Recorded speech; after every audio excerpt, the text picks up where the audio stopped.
E um aterro sanitário pegou fogo ontem à noite em Retiro, Campo Formoso, na zona rural de Muriaé, na zona da mata. Olha o fogaréu aí.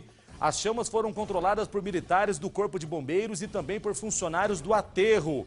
Foi necessário o uso de um caminhão-pipa e também de uma escavadeira hidráulica. De acordo com o Departamento Municipal de Saneamento Urbano, o fogo não provocou vazamento de resíduos e, com isso, não causou danos ao meio ambiente. No entorno do aterro, há uma mata, que por sorte não foi atingida pelas labaredas. As causas do incêndio estão sendo investigadas.